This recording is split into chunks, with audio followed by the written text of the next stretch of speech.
Doctor Kavuri Rajesh Patel గారు అందించిన యాదగిరీశ నమోస్తుతే. బ్రహ్మ విష్ణు రుద్ర సమన్వయ శక్తులతో సృష్టి స్థితి లయాత్మకమైన చైతన్య స్వరూపమే నృసింహాకృతి. శ్రీహరి దశావతారాల్లో నరసింహ రూపం విశేషమైనది. నృసింహావతారం ఎంత ప్రచండమో అంత ప్రహ్లాదం, ఎంత ప్రళయతత్వమో అంత ప్రసన్నం. హిరణ్యం అంటే బంగారం, కశిపం అంటే భోగలాలసత. ఈ రెండింటి సమ్మేళనం హిరణ్యకశిపుడు. లౌకిక సౌఖ్యాలు, సంపదలు, అంతులేని కోరికలనే విషయ వలయంలో చిక్కుకుని హృదయంలో వెలిగే పరంజ్యోతిని హిరణ్యకశిపుడు దర్శించలేకపోయాడు. అజ్ఞానాంధకారంలో ఉన్న అతని హృదయాన్ని నరసింహుడు తన వాడి గోళ్లతో చీల్చి అందులోని దివ్యజ్ఞాన జ్యోతిని దర్శింపజేసి ఆ అసురుడికి ముక్తిని ప్రసాదించాడు. హిరణ్యకశిపుడి వధ తర్వాత తన ఉగ్రరూపాన్ని ఉపసంహరించి ప్రహ్లాదుడి ముంగిట నృసింహుడు ప్రేమాస్పద సౌజన్యమూర్తిగా సాకారమయ్యాడు. అలా నరహరి భక్తాభీష్ట వరదాయక మూర్తిగా తేజరిల్లిన క్షేత్రమే యాదగిరిగుట్ట.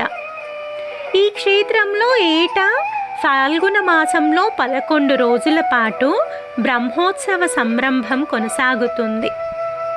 నవ్యశిల్పకళా యశస్సుతో, భవ్య ఆధ్యాత్మిక ఉషస్సుతో తేజరిల్లుతోన్న యాదగిరీశుడి సన్నిధి భక్తుల పాలిటి దివ్య పెన్నిధి. ఈ క్షేత్ర పురాణం ప్రకారం విభాండక మహర్షి మనవడు ఋష్యశృంగుడి పుత్రుడైన యాదుడు విష్ణు భక్తుడు. నృసింహుణ్ణి దర్శించాలనే అభీష్టంతో ఓ కొండ గుహలో తపస్సు చేశాడు.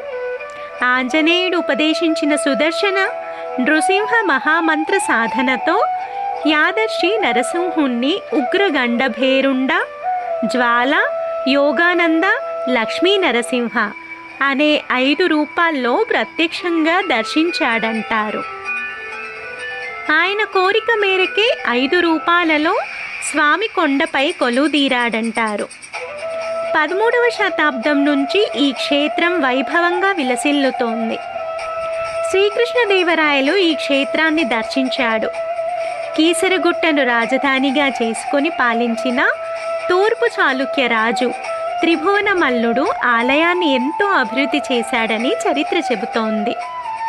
సముద్రుణ్ణి యాదాపతిగా అభివర్ణిస్తారు. విశేషమైన జలసిరి ఉన్న ప్రదేశంపై విస్తరించిన భారీ ఏకశిలాగిరి యాదాద్రి. జలం జీవశక్తికి, సంపదకు చిహ్నం. సకల జీవులకు చైతన్యదాయక శక్తిగా, తేజోమయ స్ఫూర్తిగా నారసింహుడు ఇక్కడ ఆవిష్కారమయ్యాడు. అందుకే జగద్గురు ఆదిశంకరులు నారసింహుణ్ణి జీవకోటికి ప్రాణదీప్తిగా అభివర్ణించారు. యోగశాస్త్ర రీత్యా పరిశీలిస్తే శరీరంలో నాభి జలస్థానం. దీనిపై సమున్నతంగా ఉండే గిరి మన శిరస్సు. అందులో సహస్రార చక్రం ఉంటుంది. ఆ సహస్రార కమలంలో నారాయణ పరబ్రహ్మాన్ని ప్రతిష్ఠించుకోవడమే యాదగిరిపై నెలకొన్న నృసింహుణ్ణి దర్శించడం. రేపు ఆరంభం కానున్న వార్షిక బ్రహ్మోత్సవాలలో యాదగిరీశుడు వివిధ అలంకారాలతో పలు వాహనాలపై దర్శనమిస్తాడు. ఈ ఉత్సవాలలో ప్రధానమైన తిరుకళ్యాణం నేత్రపర్వంగా సాగుతుంది. ప్రహ్లాదుణ్ణి అనుగ్రహించిన ప్రసన్నగిరిగా, మహర్షుల తపోస్థలి వేదగిరిగా, దేవతల ఆరాధన స్థలి దేవగిరిగా, భక్తుల అభీష్టాలు నెరవేర్చే దివ్యగిరిగా యాదగిరి ఖ్యాతిగాంచింది.